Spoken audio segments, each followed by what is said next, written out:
की, सच्चिदानंद भगवान की। राधे राधे भक्तों, कथा के आज के प्रसंग के अंदर गया जी तीर्थ की महिमा। एक बार की बात है, जब ब्रह्मा जी ने संसार का निर्माण किया, तब गयासुर नामक एक असुर का भी जन्म हुआ। वह असुर कुल में होने के उपरांत भी वह भगवान नारायण का, भगवान विष्णु का परम भक्त था, भगवान की उपासना करता था। एक बार की बात है, उस गयासुर असुर ने मन ही मन के अंदर विचार किया कि मैं इस मानव का कल्याण कैसे करूं, ताकि समस्त मानव मुझे असुर नहीं, देवताओं की तरह मेरा भी नाम ले, मेरी भी पूजन करे।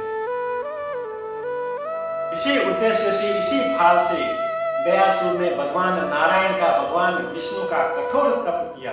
उनकी कठोर तपस्या करने के उपरांत जब भगवान नारायण उस कठोर तपस्या से प्रसन्न होकर उनके सामने प्रकट हुए और कहने लगे, हे भक्त, तुम असुर कुल में होने के उपरांत भी तुमने मेरी तपस्या की है। मैं तुम्हारी इस कठोर तपस्या से प्रसन्न हूं, वर मांगो, तुम्हारी क्या इच्छा है?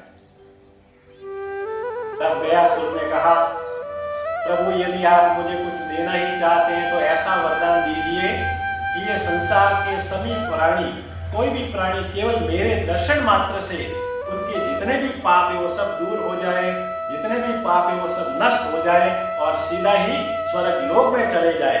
बोली मां के हरिलाल की। गयासुर के इस प्रकार के वरदान से भगवान विष्णु बहुत प्रसन्न हुए और कहने लगे, तुम ऐसे पहले भक्त हो जो इतनी कठोर तपस्या करने के उपरांत भी भगवान ने जो वरदान दिया है वो तुम अपने लिए नहीं, निज स्वार्थ के लिए नहीं, बल्कि मानव कल्याण के लिए तुमने ये वरदान मांगा है, इसलिए मैं तुम्हें ये वरदान अवश्य दूंगा। ऐसा कह के भगवान ने तथास्तु कहा और अंतर ध्यान हो गए।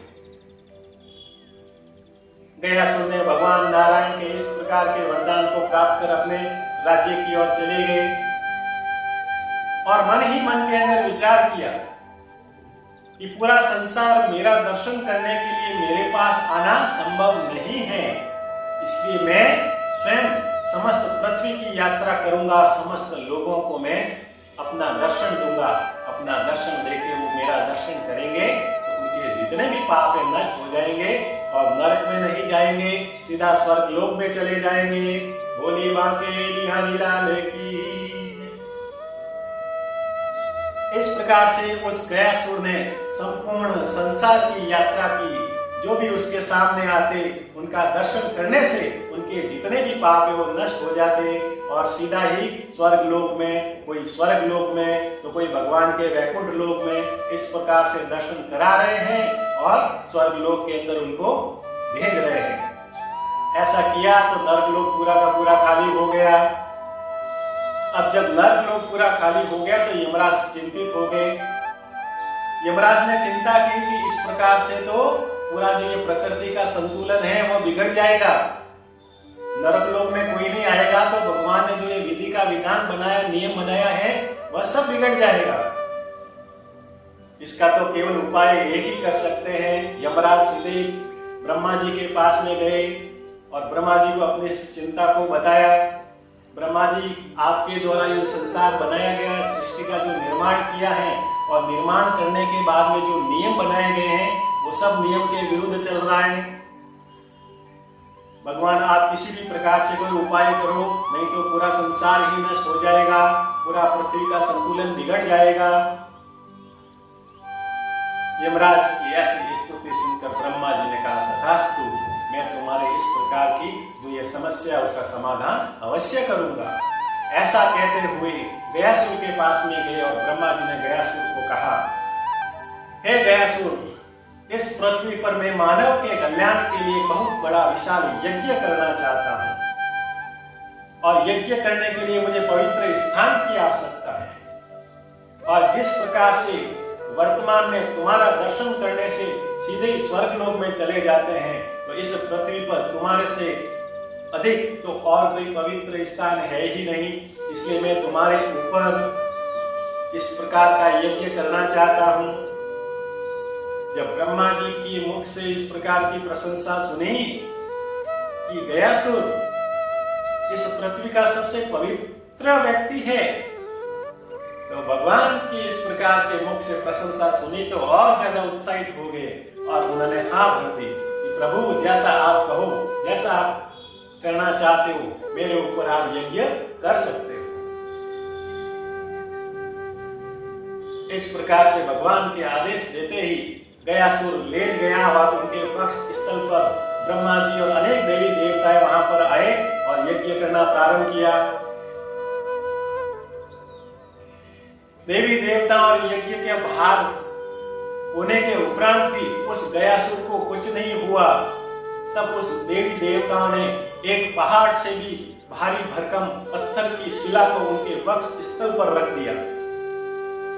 इतनी भारी भरकम वक्ष स्थल पर रखने के उपरांत भी उसकी मृत्यु नहीं हुई, उसको कुछ नहीं हुआ। तब सभी देवी देवताओं ने भगवान नारायण को स्मरण किया और कहा, प्रभु अब आप ही इस समस्या का समाधान कर सकते हो।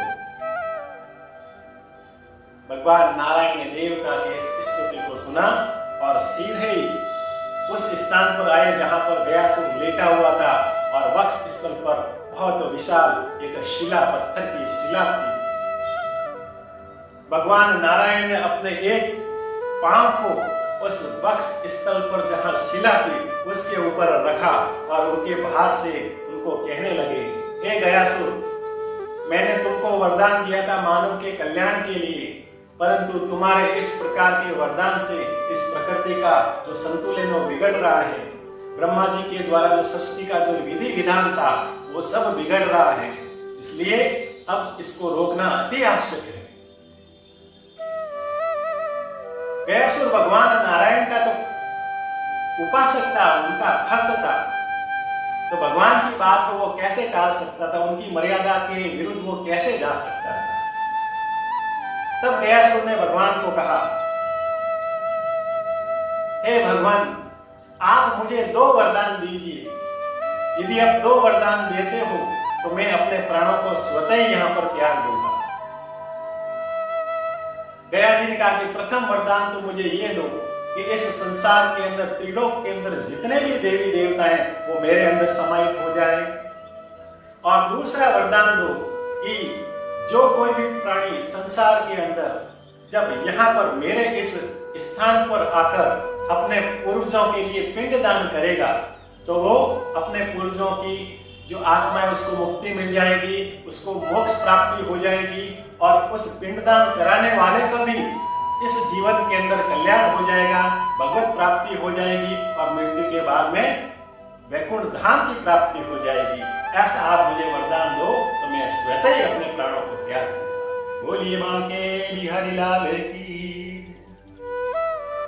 गयासुर के इस प्रकार के वरदान से और अधिक भगवान नारायण प्रसन्न हुए और कहने लगे, तुमने पुनः अपने लिए नहीं मानव कल्याण के लिए तुमने वरदान मांगा है, मैं तुम्हारे इस प्रकार के वरदान से प्रसन्न हूँ।